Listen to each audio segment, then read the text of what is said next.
Well, welcome all. Again, this is Office Hour, part 2 of our series on ArcGIS, and we will be looking at building and animating analytical results in maps. Just as a review, last week, Emily covered the plot and symbolize locations, so we'll pick up where she left off, and this will be just part 2.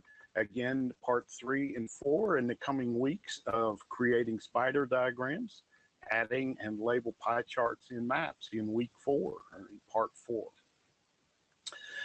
So today, after we see what Emily got us to this point last week, where we had plot and symbolize locations, and we had the locations on the map, today we're going to move a little bit further on there and actually do a graduated post of aluminum, in this case, for the Gold King mine site set again. Today's agenda, we will go ahead and create a layer or show a group layer of multiple chemicals and or multiple dates. And then we'll create a layer with a single analyte, in this case aluminum, and then we will animate that aluminum single analyte layer over time. So let's continue on. Just as a quick review of what Emily covered a little bit last week in terms of software, we will be using EQuIS Professional 6.0 or higher. We will be using EQuIS 6.6 today for what the demonstration is. The ArcGIS 10.0 or higher, and I will be using ArcMap 10.3, and then of course our .NET framework.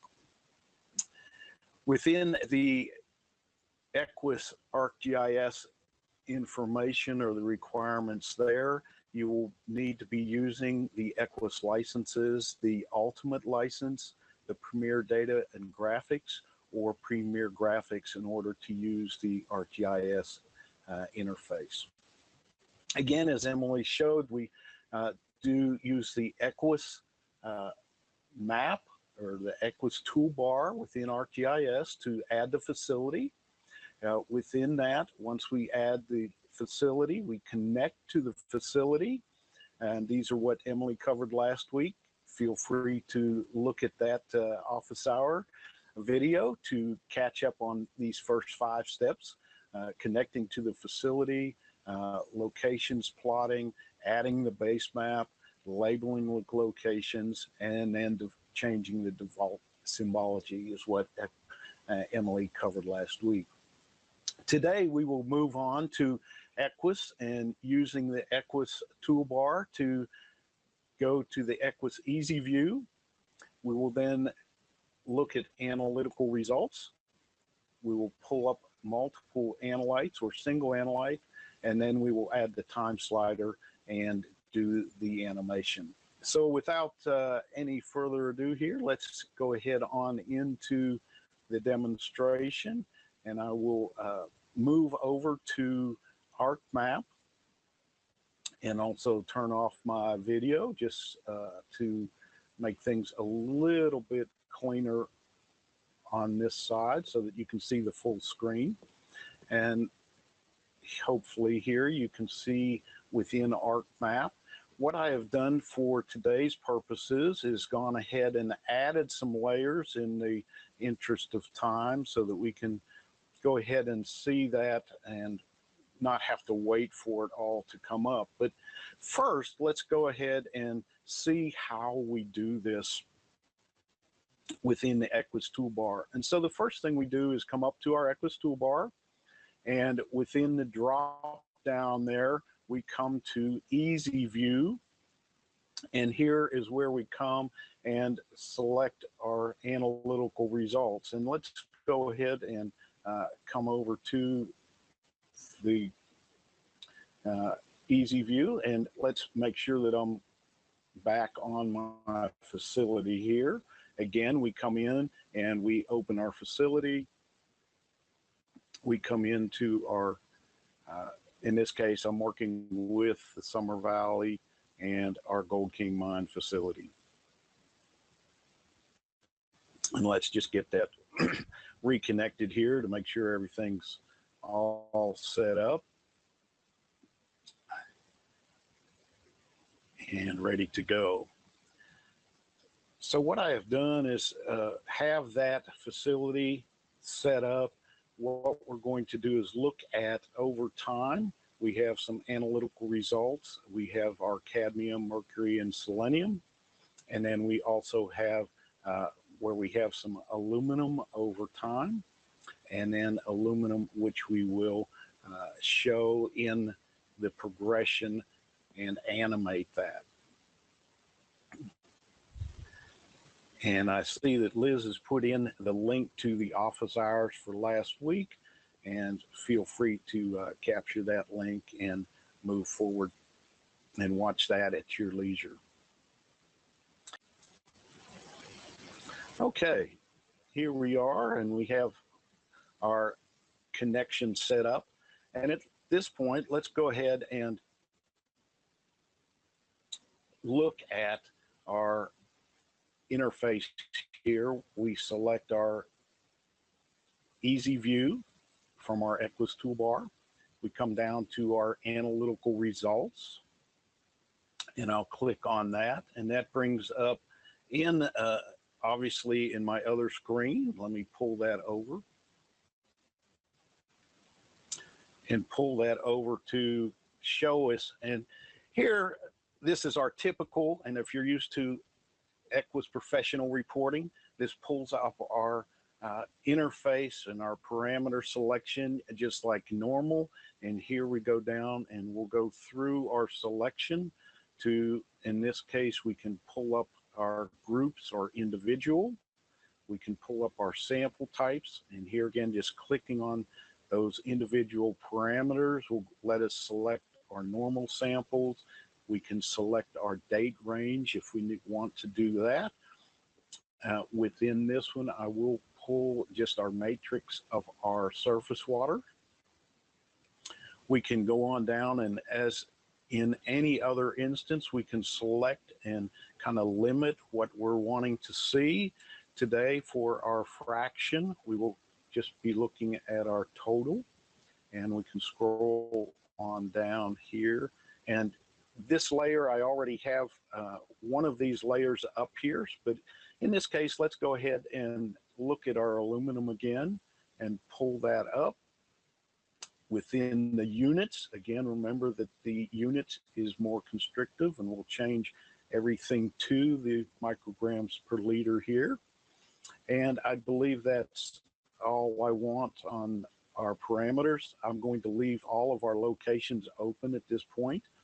And here is where you can, and I have some of these saved locally and can pull these back up, but if you want to save these or publish these, you can do that. In this case, then we go click on our Go button, which will pull the data from the EQuIS database. And here again, we can use our mini toolbar if we want to filter that, look at different things. This is the data has pulled, and we now have the data here within our analytical results. Have pulled that data from the EQuIS database. At this point, I'm not going to filter this anymore, but you can do that and look at that. Always a good idea, but in this case, it is going well, and we know what we're looking for. And then we come here to the very top on the right side of the toolbar, and we open in ArcGIS.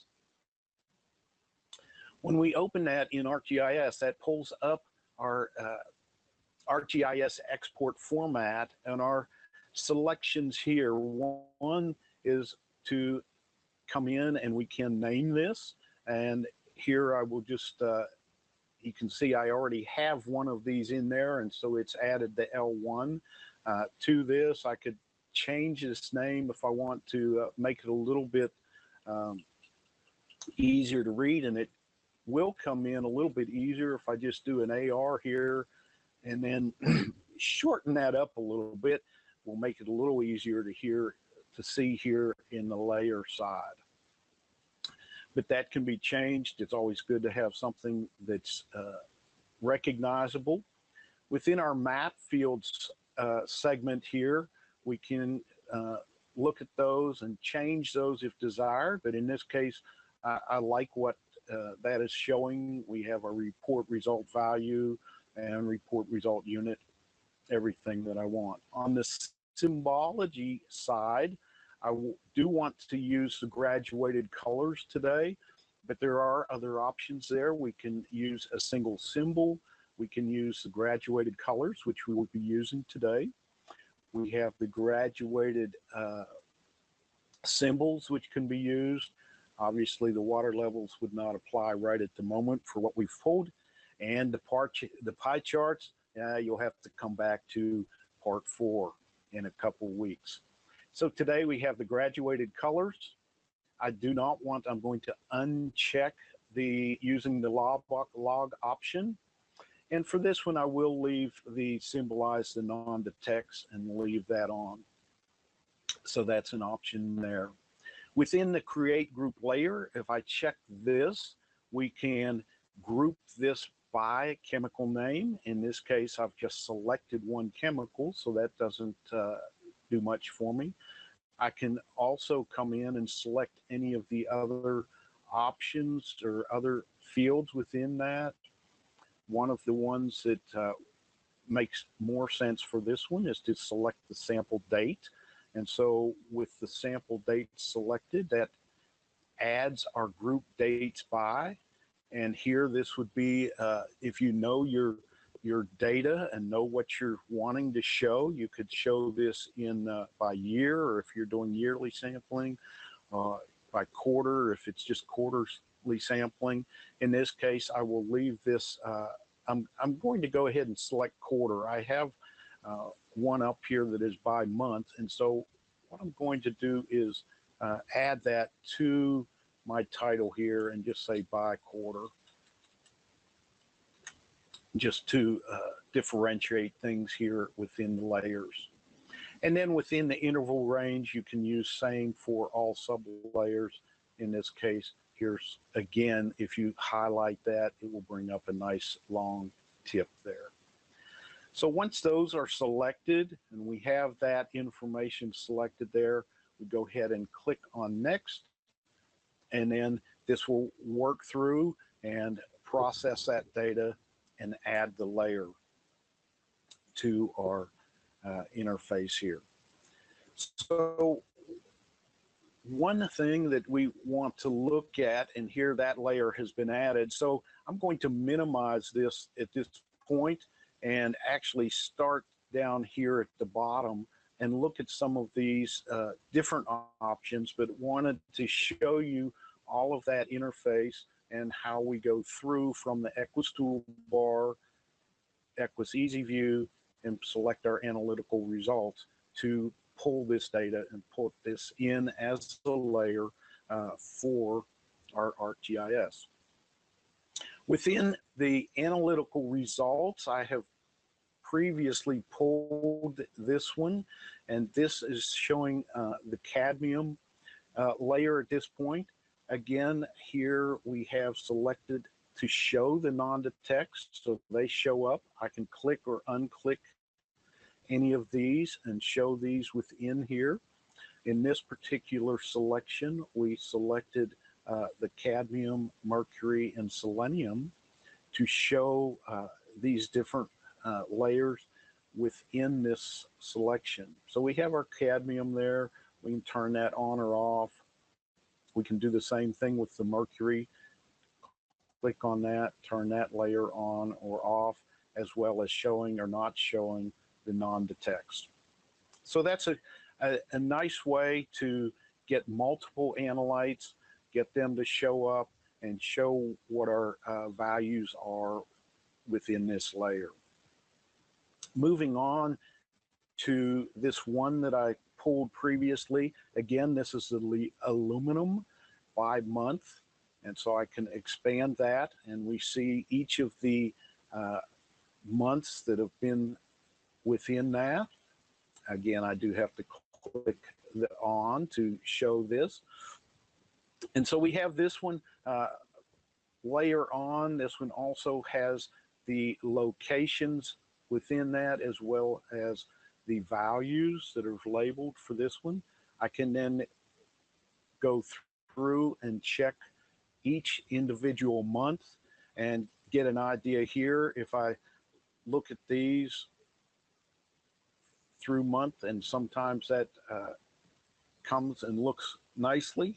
I had a little bit of an issue with some of these not displaying quite the way I wanted to, but within this one you can go through these and show and possibly see how you're progressing and how the analytes with, again, we see our information here in terms of our class post and or our graduated post here.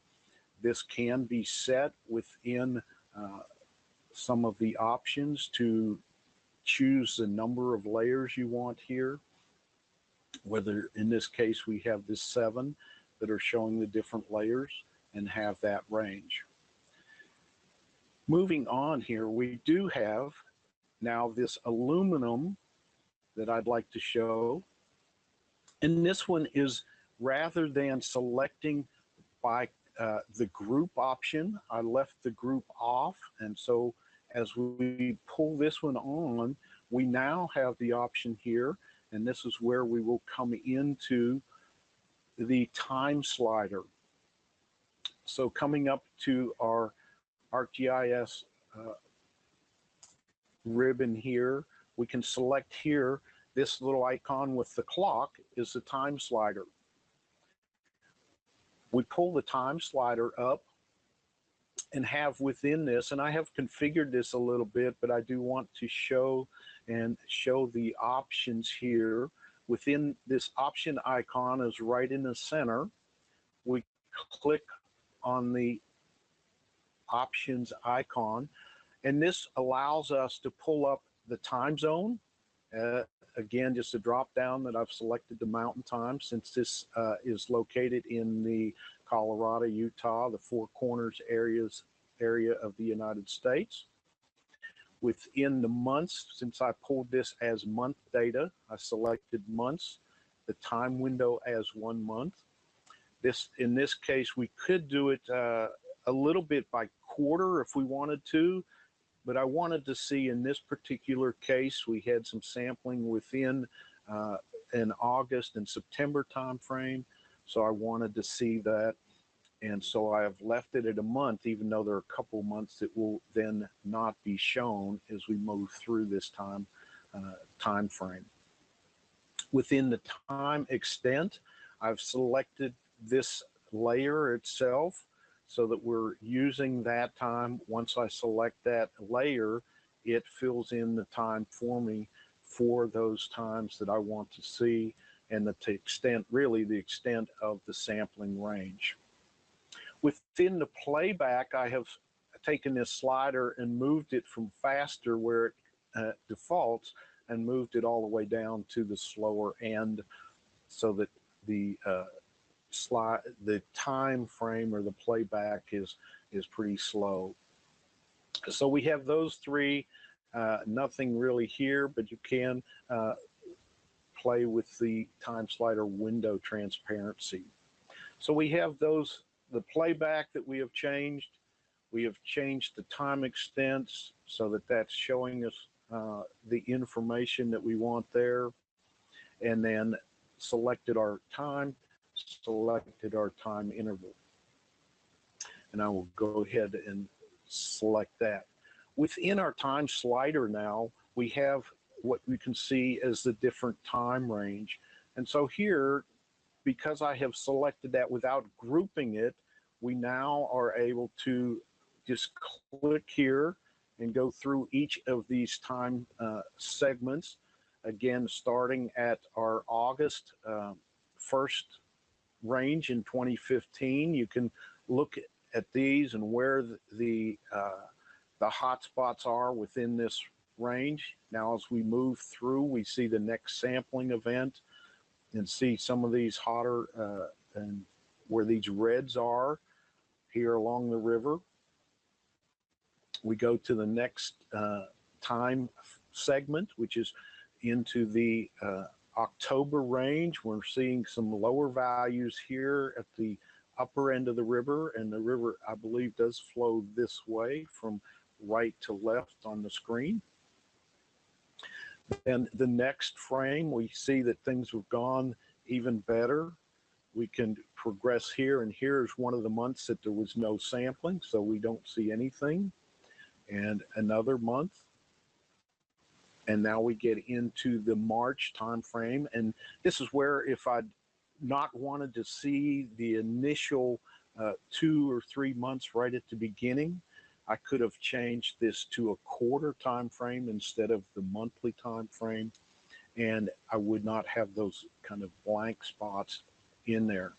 But here we can see that things have progressed. We're seeing some greens and some light blue. Our values are going down. Again, we click through another blank month and have gotten into the next event, and things are looking even a little bit different here. Again, we click through to the next event. Things have progressed. We have some values that are changing over time, and then one last couple rounds here very at the end. So we can look at those over time and click through those just one at a time, or we can click on this arrow here, in this time slider, and that will actually go through each of those and progress through without me clicking further. It's just going through each of those as part of an animation. So really helpful. You can, once that finishes up, there is the option here, this little, you probably can't tell that it's a little video clip, but within that is you can export this to a video. So that is the time slider and how to set that up within options, and then the can be exported to a video. Be aware that that does take a little bit of time to export that out. So that's our time slider, and that's I really like that. That lets you see things, over time, and see the different options there. Within this one that I just did on a quarterly basis, we have that one. We can pull that up. We can do the same thing there, could animate that and see that in the quarter segments instead of just over time, or just in a month frame rather than the quarter. So that is really how we do that in ArcGIS. Again, to kind of review, we come to our EQuIS menu, Easy View, Analytical Results. So going back to the presentation here, let me come back to that and get back online here and show just a couple of things here within as a review. Here we have gone ahead and gone through the EQuIS toolbar on the ArcGIS interface. We've selected Easy View and Analytical Results and multiple analytes or single analyte. We've added the time layer. And again, here you can see with this capture the EQuIS menu bar, the EQuIS Easy View, Analytical Results. We selected those. We did the normal selection of the parameters within our Analytical Results report. Very familiar to anyone that selects reports or goes through reports within. Once we selected the parameters, we clicked on our Go button, our green arrow. Then we clicked on the Open in ArcGIS to get that to come up in the ArcGIS interface. Within the ArcGIS interface, we selected our options. We gave it the proper name or named it differently if we wanted to. This is where we can also create group layers if we want to. Then within that, we had our time slider options, the options icon there right here. And then we also could export that after we selected our options and got that the way we wanted it. We could select that little video icon and export that to a video. Again, coming up on June 8th, next week, we have the Create Spider Diagrams. And on June 15th, we have the Add and Label Pie Charts in Maps. At this point, that ends the presentation of what I have, and would like to see if we have any questions, and let's see if what we have here in the question pane. Anything else? Any questions there, Liz? I don't see. Yeah. Okay, very good. Yes, there's a couple of questions there, Bill. The first one actually came from Terry, and he noted that sometimes when he clicks the Open in ArcGIS button, the application will freeze, and the ArcGIS export format dialog window doesn't open. And he's wondering if we have any idea what might cause that. I did a quick search in our help area and couldn't find anything specific, but we can certainly investigate that further. I have on occasion had to click on that ArcGIS button twice, but yes, I have as well. Yeah. And then we have our next question from Beatrice, and she asks, using the same process, is there a way to construct potentiometric lines on the map? And I think you can probably do that, Beatrice, with if you used your water level report and then construct contours from the values that you would be able to plot. But we can investigate that further and see how that might be possible. Very good.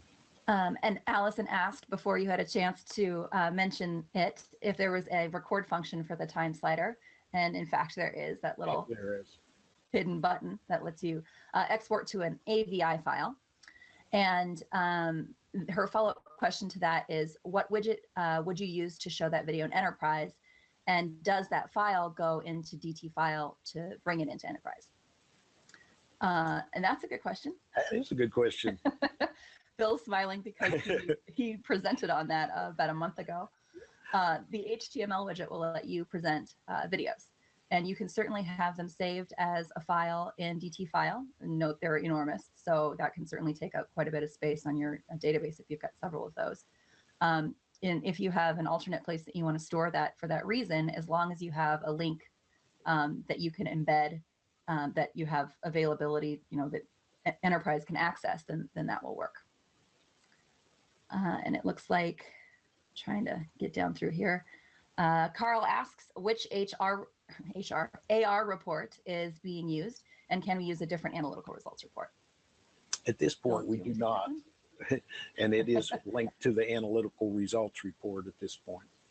But you can select an alternate report in the selecting more reports. So when you open up that EQuIS for ArcGIS toolbar, there is the option for analytical results and water levels, and I think spider diagrams. And then the last option is additional EQuIS reports. So if you have a report that you'd like to plot from there, you certainly can. So if you wanted to use the AR2 or the action level exceedance 2 report, you could do that. And we have a question from Yoav asking, can you cover chem boxes labeling? Good question. We will talk about a little bit about labeling, I think, in the pie charts session. Yes. Yeah, that's the one. So and yes, there are ways to label these within the label function. Yep. Lydia asks, which value is displayed when selecting the quarter option for monthly data? Does it provide an average or individual monthly values? That's a good question. I don't know the answer to that. Do you, Bill? Yeah, no, I don't. I think it's showing the max, but I'm not positive. Yeah, we'll have to find out. We'll look into that and find out for that. It's a good question. And, Carl asks version 5.4 for the analytical results. Yeah, that's going to be just whatever the function report, the basic function report is for that analytical results report. That's the standard. So, yeah, good question. Well, those questions came in fast and furious. I want to say thank you so much, Bill, for presenting this. It's interesting and lots of cool features that you showed today. So if you have any questions, futures, topic suggestions, or would like to sign up for a future office hour, you can certainly email us at officehours@earthsoft.com.